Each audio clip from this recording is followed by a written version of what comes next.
राज्य आंध्र प्रदेश का तिरुपति बालाजी मंदिर, जिसे दुनिया का सबसे अमीर मंदिर माना जाता है। इस मंदिर में हर महीने 300 से 400 करोड़ रुपए का दान आता है और इस मंदिर की कुल संपत्ति 2.5 लाख करोड़ रुपए है, जो दुनिया के कई देशों के बजट से भी कहीं ज्यादा है। मंदिर के पास 11 टन से अधिक सोना जमा है, जिसमें 1000 किलोग्राम का स्वर्ण मुकुट, 2.5 टन का सोने का कवच और हजारों सोने के आभूषण शामिल हैं। लेकिन इतना ज्यादा संपत्ति होने के बावजूद क्यों यहाँ के भगवान वेंकटेश्वर को कर्ज में डूबा हुआ माना जाता है?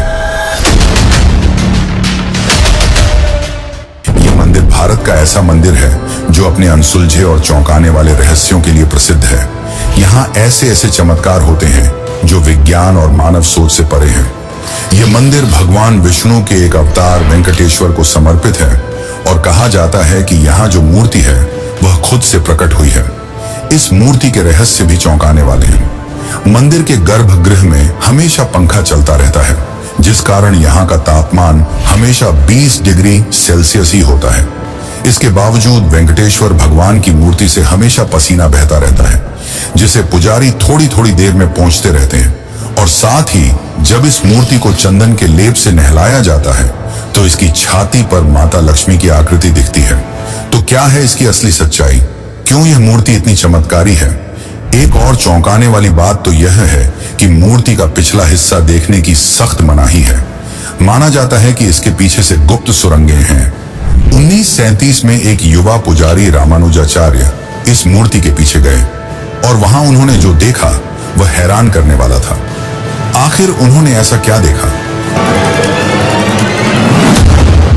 इस मंदिर में मिलने वाले प्रसाद के पीछे भी एक बड़ी और रहस्यमयी कहानी छुपी हुई है। यहाँ हर दिन 3 लाख से 5 लाख लड्डू बनते हैं और सारे लड्डू का स्वाद और वजन एक समान होता है। परंतु उससे भी ज्यादा चौंकाने वाली बात तो यह है कि इस मंदिर में इस्तेमाल होने वाली सारी चीजें एक रहस्यमयी गांव से आती हैं, जो कि इस मंदिर से 23 किलोमीटर दूर है। लेकिन आज तक इस गांव में कोई नहीं जा पाया। आखिर इसके पीछे क्या रहस्य है? इस मंदिर में भगवान वेंकटेश्वर की मूर्ति के सामने एक दीपक 1000 वर्षों से जल रहा है, वह भी बिना तेल और बाती के। आखिर यह कैसे संभव है और किसने इस दीपक को जलाया? आगे जब मैं इस दीपक की सच्चाई बताऊंगा तो आप भी हैरान रह जाएंगे। अगर आप इस मंदिर में जाएंगे तो आपको एक प्रथा देखने को मिलेगी, वह है केश दान करने की। इस मंदिर में हर दिन हजारों श्रद्धालु अपने केश दान करते हैं, पर आखिर ऐसा क्यों? और चौंकाने वाली बात तो यह है कि वेंकटेश्वर भगवान की मूर्ति में लगा हुआ बाल असली है और कई हजार साल पुराना है। यह बाल न तो झड़ता है और न उलझता है। क्या यह विज्ञान है या कोई ऐसा चमत्कार जो हमारी समझ से परे है? अब सबसे मुख्य प्रश्न यह आता है कि मंदिर का निर्माण किसने और कब कराया? यह सबसे ज्यादा कठिन सवाल है जिसने इतिहासकारों को चौंका कर रख दिया है। 1987 में जब ASI यानी कि आर्कियोलॉजिकल सर्वे ऑफ इंडिया के इतिहासकारों ने इस मंदिर की उम्र पता करने के लिए कार्बन डेटिंग की, तो अचानक उनके सारे उपकरणों ने काम करना बंद कर दिया। तो क्या यह मंदिर अपने रहस्यों को सुरक्षित रखने के लिए खुद को बचाता है? इस मंदिर में की गई भविष्यवाणियां भी चौंकाने वाली हैं, जो आज सच हो रही हैं। माना जाता है कि मंदिर की कई ऐसी सच्चाइयां हैं जिन्हें आम लोगों से छिपाया जा रहा है। 2020 में नासा के प्रोजेक्ट गरुड़ के तहत तिरुपति पहाड़ियों का अध्ययन किया गया और इस विश्लेषण में उन्होंने जो पाया उसने नासा के वैज्ञानिकों को भी हैरान कर दिया। लेकिन इस रिपोर्ट को प्रकाशित करने से पहले ही बंद कर दिया गया। आखिर ऐसा क्या था उस रिपोर्ट में साल 2035 को लेकर जिसने सबको चौंका दिया? इस मंदिर के पास 11 टन से अधिक सोना है और वेंकटेश्वर भगवान की मूर्ति को पहनाया गया मुकुट ही 1000 किलोग्राम का है। लेकिन रहस्यमयी है इस मुकुट में लगी कृष्ण मणि, जो कि कोहिनूर से भी कहीं ज्यादा महंगी है। आखिर क्या है इस मणि की सच्चाई? क्या यह वही मणि है जिसका जिक्र विष्णु पुराण में कौस्तुभ मणि के रूप में किया गया है? तो चलिए अब चलते हैं तिरुपति बालाजी की रहस्यमयी यात्रा पर। बोलिए जय तिरुपति बालाजी।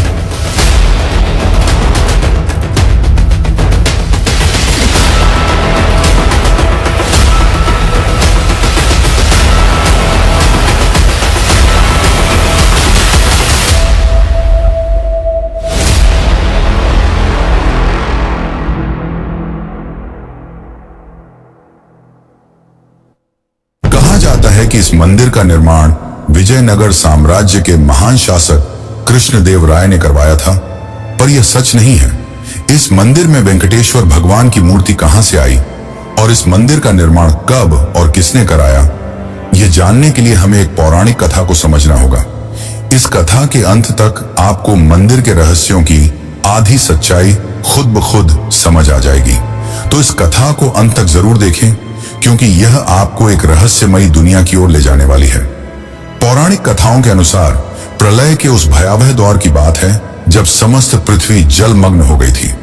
पौराणिक ग्रंथों में वर्णित है कि पवन देव ने अपने उग्र रूप में इतनी प्रचंड गति से उड़ान भरी कि आकाश के बादल फट पड़े और ऐसा वर्षा का प्रकोप शुरू हुआ जिसने धरती को पूरी तरह जल में डुबो दिया। ऐसे में समस्त सृष्टि को संकट से उबारने के लिए भगवान विष्णु ने आदि वराह का अवतार धारण किया।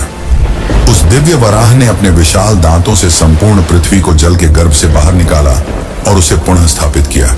इसके बाद सृष्टि पर पुनः जीवन का निर्माण करने के लिए ब्रह्मा जी ने विष्णु जी से अनुरोध किया कि वे यहीं रुकें, जिसके बाद विष्णु ने अपने वराह रूप को परिवर्तित कर एक नया दिव्य स्वरूप धारण किया।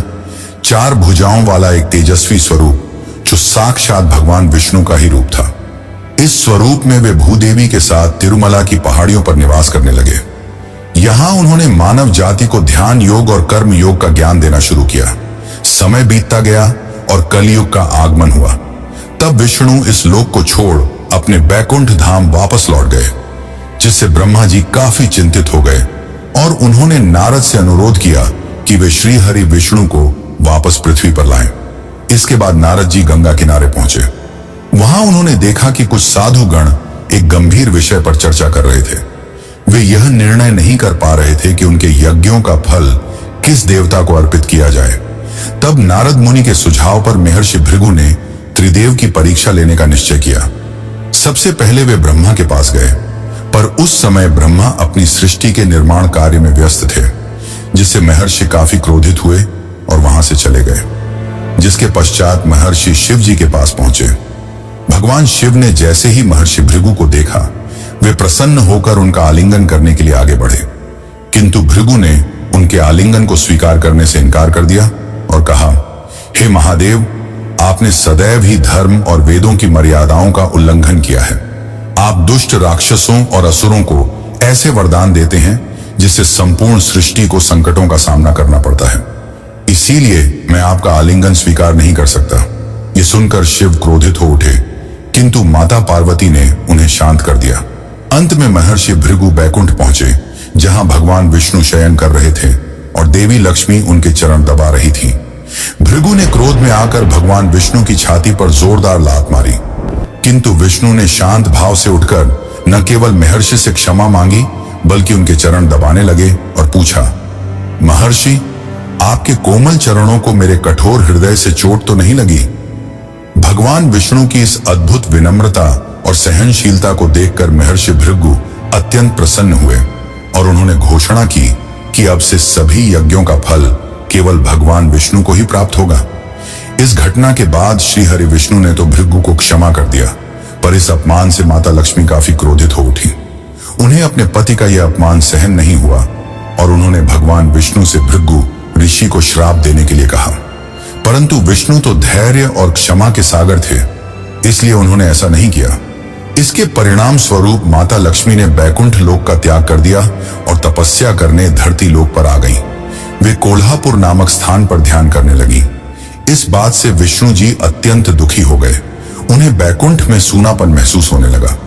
इसके पश्चात उन्होंने भी बैकुंठ को छोड़ दिया और धरती पर माता लक्ष्मी की खोज में निकल पड़े।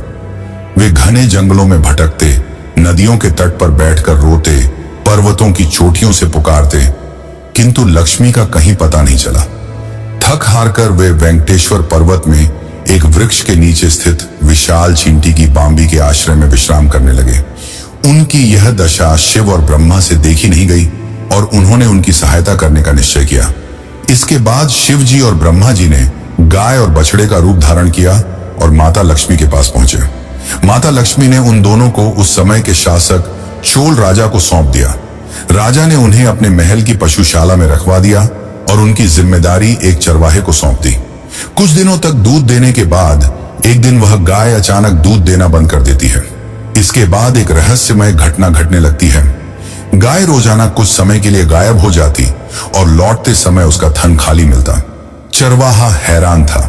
एक दिन उसने गाय का पीछा किया तो देखा कि वह तिरुमला की एक पहाड़ी पर स्थित विशाल चींटी की बांबी के पास जाकर अपना संपूर्ण दूध उसके अंदर उड़ेल देती है। जब उसने ध्यान से देखा तो आश्चर्यचकित रह गया।